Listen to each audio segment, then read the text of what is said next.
Good day everyone, I'm Rasul Sulaiman. I'm one of the reporter of Module 14 together with Amina Samanudin. So this is the Earth structure. So let's proceed to Earth system science. So when Earth system science aims to understand the Earth as a system made up of interacting parts of subsystem. Sinasabi nating subsystem is yan yung hydrosphere, the atmosphere, geosphere, and the biosphere. So, Earth system can be any size group of interacting. We have the enclosed system. So, when we say enclosed system, matter does not enter or leave the system. One of the example is bola. So, alam natin yung bola is meron siyang hangin sa loob. So, it does not hindi siya pwedeng pasukan ng matter, hindi rin nakakalabas yung matter. And second one is the open system. So when you say an open system, energy and matter flow into out of the system. So siguro one of the best example is human being. Labas-pasok. When you say an open system is matter flow in and out of the system. But the most natural systems are open system. The Earth system is powered by energy from two sources. So meron tayong two sources. First is we have the sources of energy for Earth system is the sun, which derives external processes that occur in the atmosphere, the hydrosphere, and the Earth's surface. So the energy of Earth from the sun derives weather, climate, ocean circulation, kung paano siya nabubuo, and erosion. And the second one is we have the earth interior in the earth interior of energy for earth system. So heat powers the internal processes that cause volcanoes, earthquake, and mountains. So and the second one, the earth system processes are interlinked. So sabi nito, a change in one part of the system can affect the whole system. Okay, so let's this one. Our action produce changes in all of the other parts of the earth system. So even a little action pwede siya mag-change um, sa parts of our earth system. Environment refers to things that surrounded the influence an organism. And also stated that environment science focuses on the relationship between human and the earth. The resources include those resources include the water, soil, metallic and non-metallic minerals, and energy. So, meron tayong renewable resources which is plants, animal, and energy such as water, wind, and the sun. So, those are the example of renewable resources. So, meron din tayong non-renewable resources. So, although these and other resources continue to form, the processes that create them are so slow that it takes million years for significant deposits to accumulate. So, ang non-renewable resources naman natin is meron tayong iron, aluminum, copper, oil, natural gas, and coal. So, those are the example of non-renewable resources. So, population growth equal in an increase in demand for resources. Significant threats to the environment include air pollution, acid rain, ozone depletion, and the global warming. So, understanding Earth's environment and the impact of humans on limited resources is necessary. It is necessary for us or for a human being to survive the planet. So let's proceed to this one. What is scientific inquiry? So when you say scientific inquiry, this is once data have been gathered, scientists try to explain how or why things happen in the manner observed. So scientists do this by stating a possible explanation called a scientific hypothesis. So this hypothesis become a scientific theory that if it is survived test and analysis. So pag sinabi natin scientific theory, it is well tested and widely accepted by the scientific community and best explains certain observable facts. So parang puro katotohanan lang. And scientific inquiry or scientific theory, meron tayong four investigations. So four step of investigation. We have the collecting facts, developing a hypothesis, and the third one is the observing and experimenting, and last, accepting, modifying, or rejecting the hypothesis. Okay, so let's proceed to the last part, which is the rocks rather. So meron tayong rock cycle. A rock is any solid mass or mineral or mineral-like matter that occurs naturally as a part of our planet. So we have three major types of rock. Those are the igneous rocks, sedimentary rocks, and the metamorphic rocks. So interaction among earth, water, and land can cause rocks to change from any type to another. So naging dahilan ng pag-iiba ng shape or form ng rock is because of the water, air, and the land. The continuous process that cause rock to change make up the rock cycle. So yung pag-continue ng pag-iba ng shape or formation ng rock, yung tinatawag natin na rock cycle. Tulad nito, when magma cools and harden beneath the surface or the result of volcanic eruption, igneous rock are formed. So yung igneous rock is nanggagaling siya sa magma. Pag lumalamig yung magma, nag-form siya into rocks.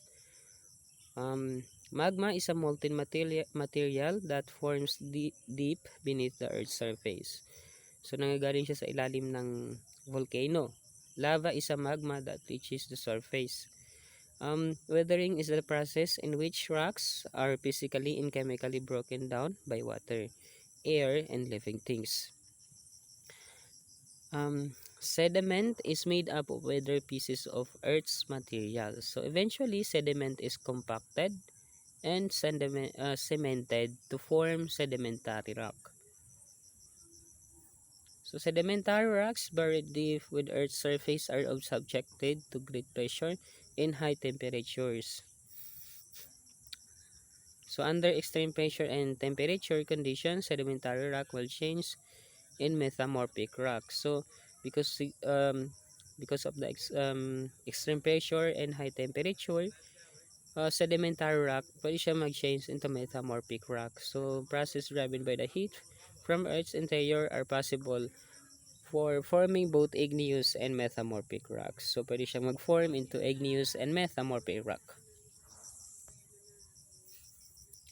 Okay, so igneous rock. So rocks that form when magma hardens beneath the Earth's surface are called intrusive igneous rocks. So the root word igneous is which means fire. When lava hardens the rock that form are called extrusive igneous rock. So yung pinagkaiba when you say magma hardens beneath earth is yung tinatawag natin na intrusive rock. Pag sinabi naman natin lava hardens the rock and form are called igneous rock.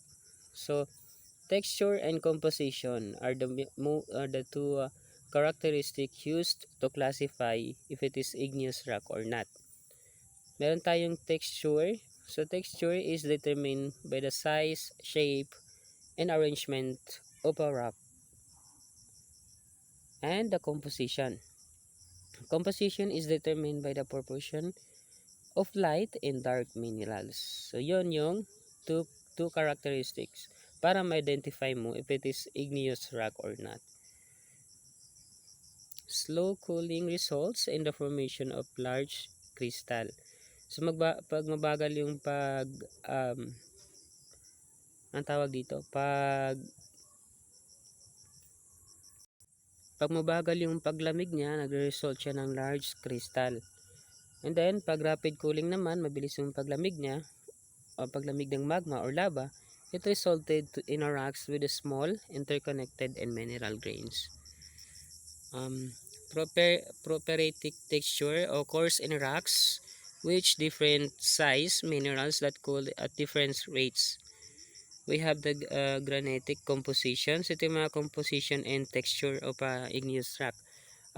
Granitic composition occurs when igneous rock contains mostly quartz and filled feldspar. Third one is we have the basaltic composition. Occurs when rocks contain many dark silicate materials. And andesitic composition occurs in rocks with a combination of granitic and basaltic rocks. Ultramafic rocks are composed almost entirely of dark silicate minerals. So, nakita nyo yung picture sa gilid, yan yung example ng igneous rock. Yan.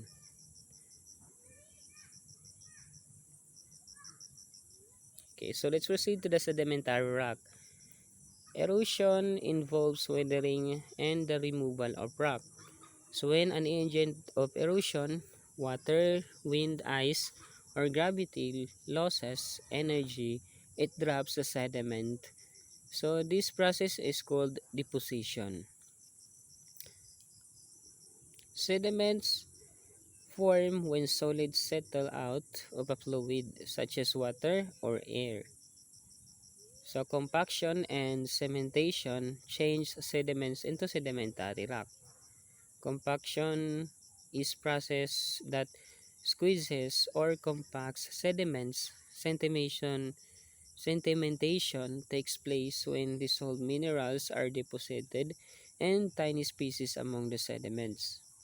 So just like igneous rocks, sediment rock can be classified into two main groups according to the way they form. So we have the clastic sedimentary rocks and the chemical sedimentary rocks. So when you say clastic sedimentary rocks are made of weathered bits of rocks and minerals. So the size of the sediments in clastic sedimentary rocks determines their grouping. Kumbaga naka-grouping siya. So when you say chemical sedimentary rocks, from wind dissolved minerals separate from water solution. So naka-separate naman siya. The many unique features of sedimentary rocks are close to how, when, and where the rocks form. The oldest layer in the sedimentary rock formations are the bottom. Fossils are found in sedimentary rocks and can provide much information about the rocks that contain them. So, this picture is an example of sedimentary rock. Yan. So, let's proceed to the last part, metamorphic rock. So, metamorphic rock is the most metamorphic rock changes occur at elevated temperature and pressures. So these conditions are found a few kilometers below Earth's surface and extend into the upper mantle. So metamorphism refers to the changes in mineral composition and texture of rock and subjected to high temperature and pressure within Earth. So this was during compact metamorphism. Hot magma moves into rock. So this usually result in minor changes in rocks. Regional metamorphism result in large-scale deformation and high-grade metamorphism. And also this usually results in intense changes such as mountain buildings. The agents of metamorphism are heat, pressure, and hydrothermal solutions. Hydrothermal Hydrothermal solutions is occur when hot water-based solution escape from a mass of magma. So the texture of metamorphic rock can be foliated or non-foliated. When saying foliated, metamorphic rocks have a layer or banded appearance. When you say non-foliated, metamorphic rocks do not have a banded texture and usually contain only one mineral. So yun yung metamorphic rock. So these are the example of metamorphic rock.